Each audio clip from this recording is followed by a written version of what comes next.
ಬಂಗಾಳದ ಮುಖ್ಯಮಂತ್ರಿ ಸುವೇಂದು ಅಧಿಕಾರಿ ಅವರು ಕೊಟ್ಟಂತಹ ಒಂದು ಹೇಳಿಕೆಗೆ ಸಂಬಂಧಪಟ್ಟ ಹಾಗೆ ಮಮತಾ ಬ್ಯಾನರ್ಜಿ ಕಿಡಿಕಾರ್ತಾ ಇದ್ದಾರೆ. ಅವರ ವಿಡಿಯೋವನ್ನ ಸೋಷಿಯಲ್ ಮೀಡಿಯಾದಲ್ಲಿ ಶೇರ್ ಮಾಡಿಕೊಂಡು ವಾಗ್ದಾಳಿಯನ್ನ ನಡೆಸ್ತಾ ಇದ್ದಾರೆ. ಜೊತೆಗೆ ಖಾರವಾಗಿ ರಿಯಾಕ್ಟ್ ಮಾಡಿದ್ದಾರೆ. ಪಶ್ಚಿಮ ಬಂಗಾಳದಲ್ಲಿ ಅನ್ನಪೂರ್ಣ ಯೋಜನೆಯಡಿ ಮಹಿಳೆಯರಿಗೆ ಕೊಡಲಾಗೋ ಮಾಸಿಕ 3,000 ರೂಪಾಯಿ ನೆರವಿನ ವಿಚಾರ ಈಗ ಈ ರಾಜಕೀಯ ಸಂಘರ್ಷಕ್ಕೆ ಕಾರಣವಾಗಿರೋದು. ಈ ವಿಚಾರವಾಗಿ ಬಿಜೆಪಿ ನೇತೃತ್ವದ ಸರ್ಕಾರದ ವಿರುದ್ಧ ಕೂಡ ಟೀಕೆ ಮಾಡಿರೋ ತೃಣಮೂಲ ಕಾಂಗ್ರೆಸ್ನ ನಾಯಕಿ ಮಮತಾ ಬ್ಯಾನರ್ಜಿ ಸುವೇಂದು ಅಧಿಕಾರಿ ತಮ್ಮನ್ನ ಮನೆಯಿಂದ ಹೊರಬರದಂತೆ ತಡೆಯುವುದಾಗಿ ಬೆದರಿಕೆ ಹಾಕಿದ್ದಾರೆ ಅಂತಾನೂ ಆರೋಪ ಮಾಡಿದ್ದಾರೆ.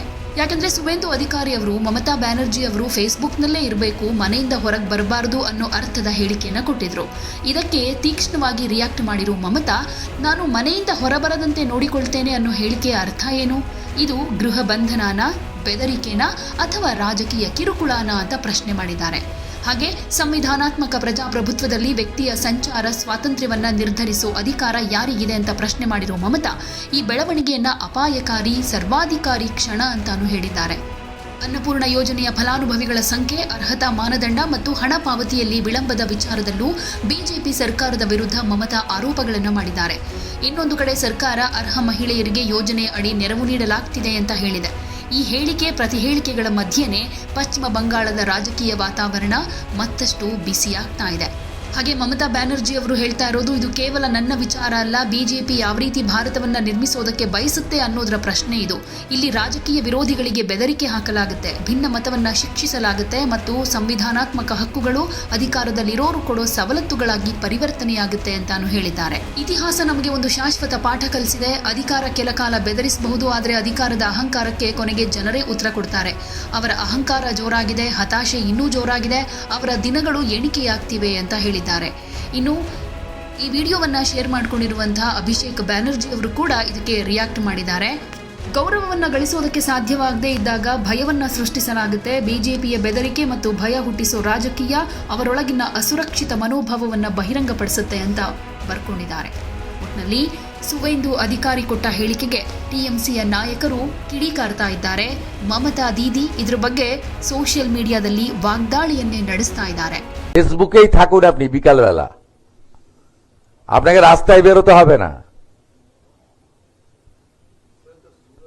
আপনাকে রাস্তায় বেরোতে হবে না, আর রাস্তায় আপনি যাতে না বেরোতে পারেন তার ব্যবস্থাও আমি করব।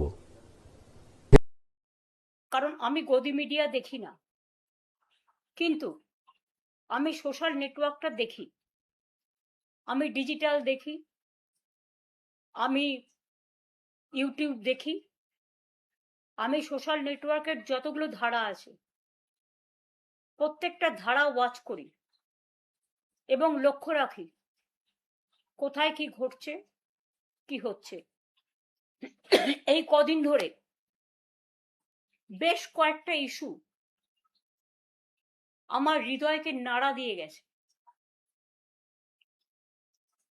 এবং আমি সহমর্মিতা জানাচ্ছি বিশেষ করে যে মা, যে বোন অন্নপূর্ণা ভান্ডার না পেয়ে আত্মহত্যা করেছেন, বাঁকুড়ার যে ছেলেটি তার পিতাকে হারিয়েছে দিল্লির আন্দোলনে গিয়েছিল বলে, ছাত্র যুবদের। ಯಾವುದೇ ಸುದ್ದಿಯ ಅಪ್ಡೇಟ್ ಅನ್ನ ಮಿಸ್ ಮಾಡ್ಕೊಳ್ಬಾರ್ದು ಅಂದ್ರೆ ಈಗ್ಲೇ ಒನ್ ಇಂಡಿಯಾವನ್ನ ಸಬ್ಸ್ಕ್ರೈಬ್ ಮಾಡಿ. ನಿಮಗೆ ಬೇಕಾದ ಭಾಷೆಯಲ್ಲಿ ಎಲ್ಲಾ ಸುದ್ದಿ ತಿಳಿಬೇಕು ಅಂದ್ರೆ ಒನ್ ಇಂಡಿಯಾ ಆಪ್ ಅನ್ನ ಡೌನ್ಲೋಡ್ ಮಾಡ್ಕೊಳ್ಳಿ.